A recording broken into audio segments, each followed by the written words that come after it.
2 weeks ago, I was sitting in an auditorium. A high school girl was giving out sports awards. She was so happy, she was so excited, she was so full of life, she was giggling. And a mother that was in the auditorium leaned over, whispered in my ear, "Don't you remember that time when you felt so happy you couldn't wait for your life to unfold?" Wait till life smacks her in the face. In that moment, I understood exactly what she meant, but at the same time, I was thinking, why is it that just as our bodies and our brains need us the most, we let it go? All in the race to accumulate bigger houses and cars, in the hope that we're going to reach our utopian retirement where happiness resides. So I ask each of you, when you woke up this morning, what did you say to yourself? I have the most amazing life. I love my life. I can't wait for today to start. Or was it more something along the lines of, oh God, I'm getting old. Oh, I'm so fat and ugly. Oh, thank God it's Friday. I hate my job, my boss. God, he sucks. I really hate my life.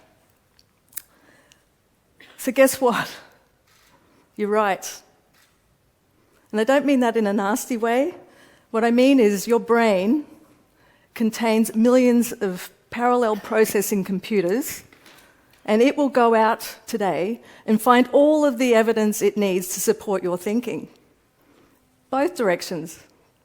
In fact, this is a perfect way to learn something. What a better way than to say to yourself over and over again how worthless you are, or how amazing you are. Your brain loves that. It's a great way to learn. In fact, your brain will wire itself for better and for worse. The funny thing about the brain is it really loves to store and remember bad memories more than good memories. And so when someone says to you, "God, I hate that shirt you're wearing," but 5 people said how amazing you look in that shirt, which one will you remember? You'll remember the negative comment. In fact, if we focus on our suffering, that suffering becomes written into our neurological pathways. So the question is, why does our brain do this to us? It's quite annoying, really. And the reason is, it resides in our old part of our brain. It was there from many, many centuries ago. It's there for our survival. It's called the amygdala. It was there to protect us. But now when we live in this massively, beautifully abundant world, it's not really serving us very well. In fact, and furthermore, constant repetitive stress actually shrinks our neuronal pathways. So when we superactivate the amygdala, which sends cortisol and stress hormones across our brain, it actually shuts down the top human part of our brain, which means it affects our ability to make decisions very well. So what are the consequences of this? So if what we say to ourselves affects our daily decisions, then the consequences, of course, it affects our life direction. So we're making short-term decisions that have a massive impact on our long-term direction. So if we kind of repetitively say negative things to ourselves, we end up with a negative inward-driven life. Self-loathing, blaming others, stuck in unfulfilling jobs and relationships, hard to have goals or a purpose. We really fear change, and we get depressed and anxious as a result. On the other side, we could be feeling fulfilled or loving or empathetic. We feel like our life is an amazing adventure. We have meaning and purpose in our lives. When we feel like this, we want to give back to other people, and we really care about future generations. So, it is really important that we change up the conversation about brain health. We need to have a mechanism in place to measure and monitor brain health. because it's so important to the direction of all of our lives. You're going to say to me, why are you doing this? Why did you come out of your lab? It is a much safer place, I have to tell you. The reason is, in 1989, in Brisbane, I was doing an honours degree in pharmacy. I was trying to understand why people buy cough and cold medications. I received a phone call. I was sitting at my desk. It was my mother, and I picked up the phone, said, "Hi, Mum, what's up?" She said, "It's your sister, something's wrong. Will you go and get her?" Instinctively and instantly, I knew my life was about to change completely. You know when you have that feeling? My sister was admitted to the psychiatric unit of Walsam Park. Her treatment, a straitjacket and an overdose of haloperidol. In that instant, our life changed. She was no longer a sister or a daughter. All decisions of her healthcare were made by doctors and hospitals. She waited for one drug to the next, and basically this was a very traumatic event in our lives, and this was a trauma without end. And at that point, why people buy cough and cold medications seemed rather irrelevant. So I decided to go back and do my PhD and become a neuroscientist. And you're going to say to me, okay, 20 years of neuroscience, what's the latest breakthrough for the treatment of schizophrenia? Well, we know a lot about the genetics, we know a lot about the environment and how it has an influence. We don't really understand what causes schizophrenia. We have some treatment options. But possibly one of the greatest breakthroughs is that observation that people are able to talk back to their hallucinations. This was published in Science in March this year. Isn't that fantastic? So I said to my mother, imagine, my sister was an actress, imagine if we could have taught her to talk back to her hallucinations. Imagine a world where we just understood that mental illness was just some bad wiring in the brain. What a different place we would live in, and the world would be just quite different. But today's talk is not about this. I ask each of you, what sort of brain do you want to have? Although you inherit your brains, both from animals and your parents and from aunties and uncles and places we don't really even know yet, we do have some choices about the type of brain we want to have. This is why I came out of my lab this year. I was getting frustrated that this great 21st century brain revolution and information about brain plasticity was not really being conveyed in a way that people were adopting it and integrating it into their everyday lives. Professor Michael Masinek has been working in this field for decades. Also, you've probably heard of Norman Doidge's book, where he's talking about the brain has a natural ability to change itself. And many people kind of think of this and they think it's about having a hole in your brain and regrowing it, like from a stroke or rehabilitation. But this is the amazing thing. We have the capability of changing our brain forever. What this means is that your brain is constantly rewiring or wiring in response to changes in your feelings, your thoughts, and your experiences. Isn't that amazing? When we talk about neuroplasticity, people completely understand what I'm talking about when you look at these beautiful babies. They're highly dependent, but in a very short space of time, they go to sitting up and laughing and smiling. We understand when we look inside their brain that massive changes are taking place. At birth, you're born with a certain amount of neurons, but in a short space of time, you get a massively huge number of new neurons growing.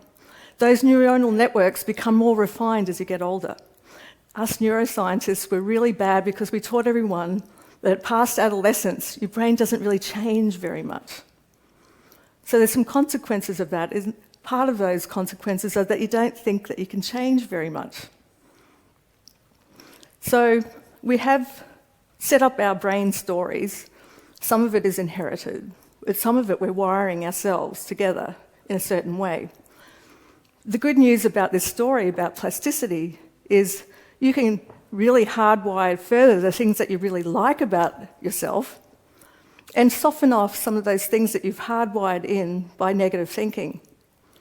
This is the beauty of neuroplasticity. But how do we do that? How do we go about doing these changes?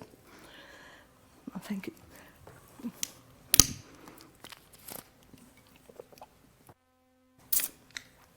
So 20 or 30 years ago, we weren't really comfortable talking about our bodies or our physical health. But now, all the parks have physical trainers and fitness centres. We understand that the body mass index is a way to track how well we're doing with our bodies. We can take the information or leave it, but we know the information exists. But I ask you, what do we have that tracks how you're going with your brain health? We know that thinking positively, being social, eating healthy, doing exercise is good for you, but how do you know how you're really going over time? How do we track that? We don't even talk about it, because if we mention brains, everyone goes, oh, that's my sister, she really needs you. Oh, my father could really do with that. And I'm like, but do you understand this is your brain too? Brains are just like your heart, we just don't understand very much about it yet. What single indicator do we have to talk about the strengths of brain and brain health? So during my PhD, I worked in the pain research field. Hospitals use a visual analog scale to track people's level of pain. This scale is really simple on a scale of 0 to 10, but pain and the experience of pain is very different between individuals, and we don't really understand all the mechanisms and biology behind pain, but they can use this really simple scale to track how people are going and how well analgesics are working for them. So on a flight home from San Francisco in April, I said to myself, and it's going to sound like it just popped out of nowhere, why don't we have an index to track brain health? Why don't we start talking about the good parts of brain? So I came up with this concept called the Brain Vitality Index, which is going to be just like the body mass index once we develop the concept. The idea is we need to be able to track how you're feeling. And when you wake up in the morning, you have to say to yourself, what are you really thinking and feeling? It goes from 1 to 10, where at the bottom is where you're not feeling so great, up to 10 is what a really vital life looks like. And how do you get there? Why? Why does this matter? One, we've got to take mental out of brain health. We've got to stop focusing on the weaknesses. We've got millions of ways of measuring all the things that go wrong.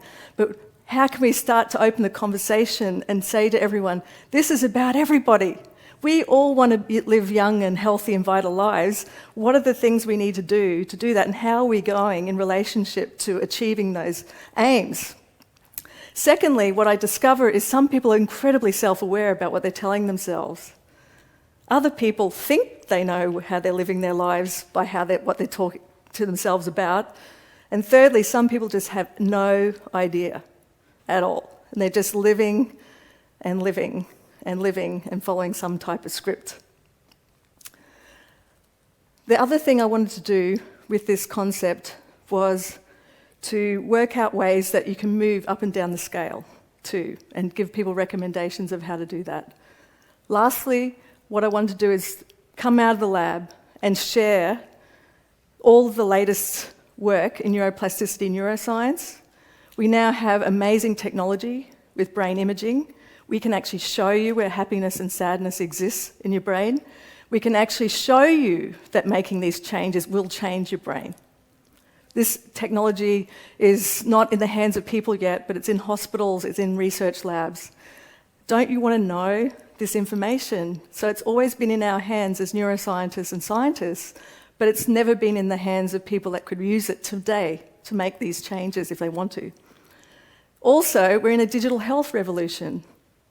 We can measure nearly everything about your health in some sense, blood pressure, glucose, how you step, how your health is tracking. But what do we have, like a Fitbit we have for measuring your steps, but what do we have to measure how your brain health is going?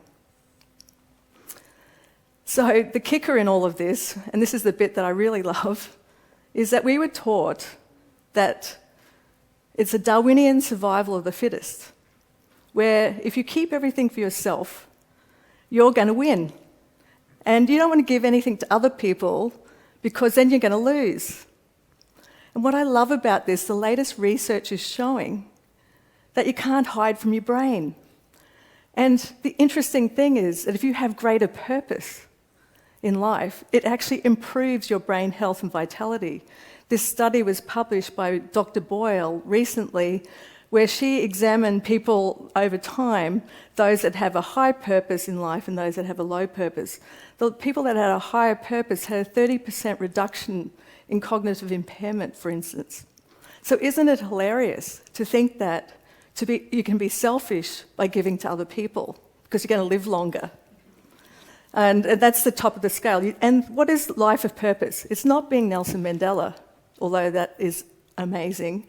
It's not being Warren Buffett and Bill Gates, where you give back almost all of your wealth to help the world. It's simple things too. It's like going to your neighbour and asking how they are. At the workplace, joining in a team effort because you create synergy. It's in a retirement community, walking down the hallway and asking how your neighbour goes, which is what this study was based on and published in the New York Times. So a life of purpose is something that each of us can do very easily. It's when you volunteer. That's why you feel really good afterwards, is because it's really good for your brain and it keeps you feeling younger. So the BVI is about brain health.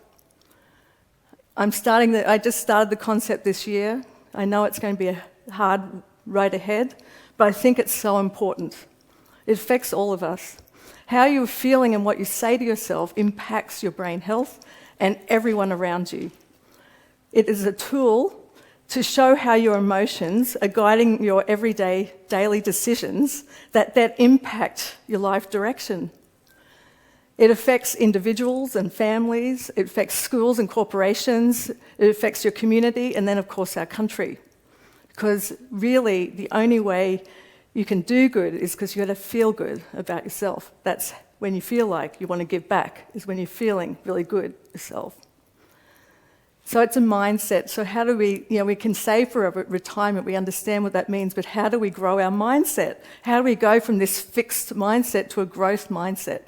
That's what this is all about, growing our mindset, using this index as a way to determine how we can do that. And it's in the little things, it's not in the big things. And why is this so important? Why we need to measure and monitor our own brain health is that so we all can live healthy and vital lives. Thank you.